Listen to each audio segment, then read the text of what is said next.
एकदा विजयनगरचं वातावरण असं बिघडलं की मोहनच्या बागेमध्ये ना तर आंब्याच्या झाडावर आंबे होते आणि ना केळाच्या झाडावर केळी.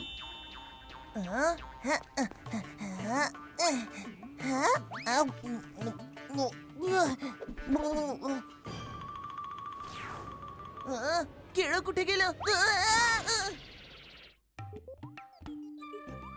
बाबा, मला केळी खायची आहेत, आंबे खायचे आहेत. फळं विकण्याच्या व्यतिरिक्त कमाईचं मोहनकडे इतर कुठलंच साधन नव्हतं. त्याने मेहनत मजुरी करायचा निर्णय घेतला. इंधनाशिवाय तर गाडी चालत नाही. मग तहानलेला भुकेला मोहन कुठपर्यंत चालणार होता? नाही. अरे अरे अरे अरे अरे पै पै जोडून तू हे काय केलास? चक्कर आली होती शेठ मला. अरे तुझ्या चक्कर मध्ये माझी साखर उद्ध्वस्त झाली. चालता हो पै पै जोडून. शेठ माझी मजुरी द्या ना. अरे तुझ्या मजुरीला घाल चुलीत. नुकसान करून वर मजुरी मागतोयस. अरे जा बाबा, पै पै जोडून जा, चालता हो.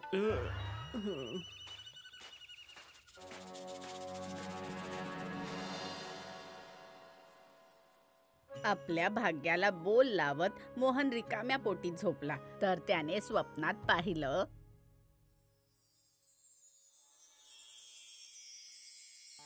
भाग्याची देवी तुझ्या सगळ्या मनोकामना पूर्ण करेल. जा पर्वताच्या त्या बाजूला काळ्या दगडावर तिचं ध्यान कर. तुझं कल्याण होईल. जशी आज्ञा. तथास्तु.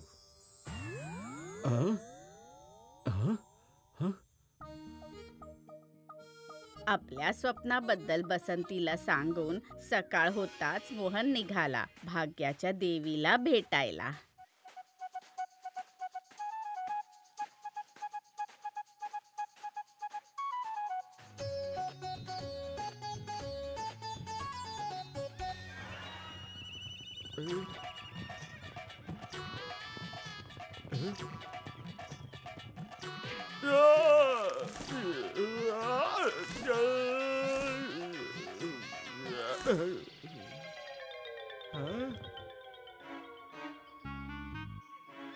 भाग्याने मोहनकडून बरंच काही हिसकावून घेतलेलं. आता कोणी चणे हिसकावून घेणे हे मोहनला मान्य नव्हतं.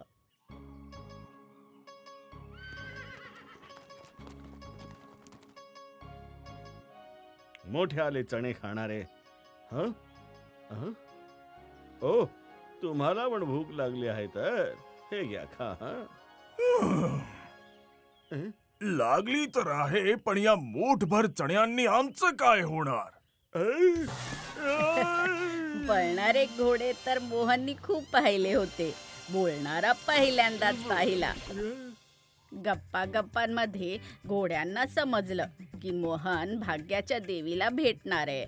तेव्हा एक घोडा म्हणाला, भाऊ, तिला सांगून आमचं मैदान पण हिरवगार करून टाक. मोहनपेक्षा जास्त आता घोड्यांना घाई होती की त्याने भाग्याच्या देवीला भेटावं.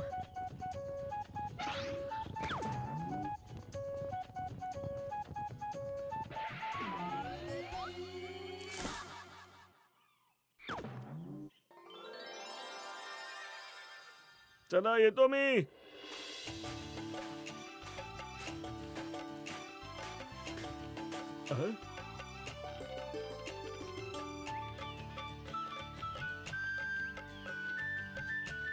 वा.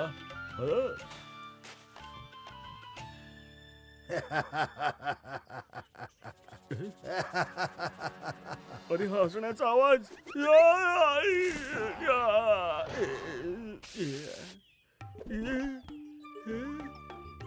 घाबरू नकोस भाऊ. मी फळं देऊ शकत नसलो तरी काय, सावली तर देऊ शकतो. तू बोलू शकतोस? हो, पण माझ्याकडे फळं नसल्यानं माझं कोण ऐकणार? पशु पक्षी सुद्धा माझ्यासोबत खेळायला येत नाहीत. पाहिलंस ना, फळांनी लगडलेले माझे साथीदार कसे हसतात माझ्यावर. काळजी करू नका भाऊ. मी भाग्याच्या देवीकडे तुमच्यासाठी पण वर मागेन. हा,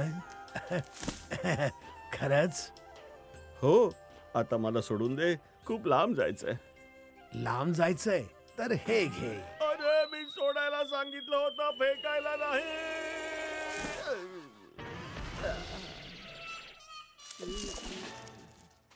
मोहन त्याच्या ध्येयाच्या जवळ होता, पण त्याला तहान लागायला लागली आणि त्याने पाहिलं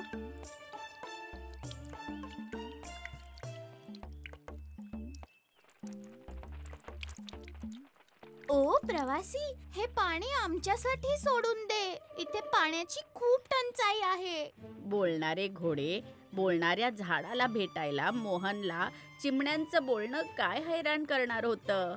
काळजी करू नका चिऊताई, मी भाग्याच्या देवीला सांगीन की इथे पुन्हा झरा वाहू दे. हा, चिमण्यांना होकार आणि आपल्या जवळील पाणी देऊन मोहन त्याच्या ध्येयापर्यंत पोहोचला आणि भाग्याच्या देवीचं ध्यान करायला लागला.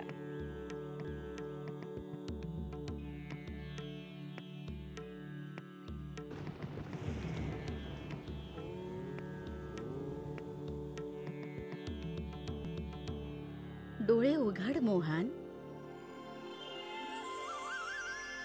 देवी, तुझी एकाग्रता आणि भक्तीने मी प्रसन्न झालीये. मी तुझ्या 3 इच्छा पूर्ण करू शकते. भाग्याची देवी जेव्हा इच्छेबद्दल बोलली तेव्हा मोहनला घोडे, आंब्याची झाडं आणि चिमण्यांची आठवण आली, जे त्याला रस्त्यात भेटले होते. भाग्याच्या देवीकडे त्याने त्यांची दुःख दूर करण्याची प्रार्थना केली. तथास्तु. जसं देवीने सांगितलं होतं, मोहनने अगदी तसंच केलं. त्याने झऱ्याजवळ खोदून जसा बॉक्स काढला, पाण्याच्या जाड धारेसोबत झरा पुन्हा पहिल्यासारखा वाहू लागला. येतो हा मी आता. आता मोहन आंब्याच्या झाडाजवळ आला आणि ज्या क्षणी त्याने झाडाच्या मुळाजवळ अडकलेला बॉक्स काढला तेव्हा झाडावर फळं आली.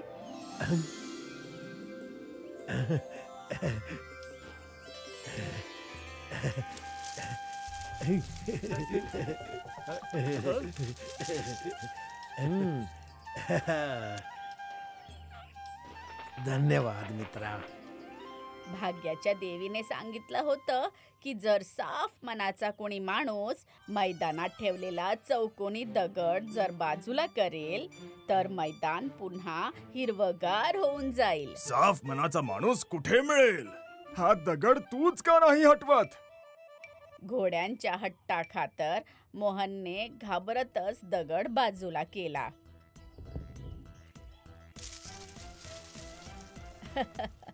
आता जो स्वतःचा विचार न करता इतरांचा विचार करतो, तो त्याच्यापेक्षा साफ मनाचा माणूस अजून कोण असेल? तो मोहनच होता. धन्यवाद मित्रा.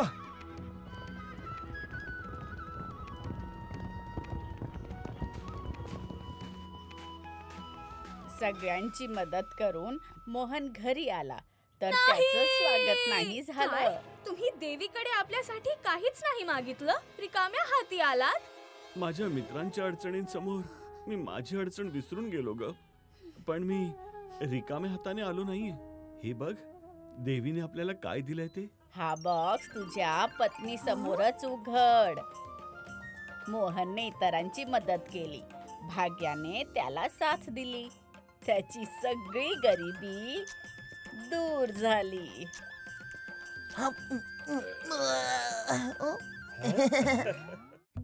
If you like this video, subscribe to our channel Murthy Media.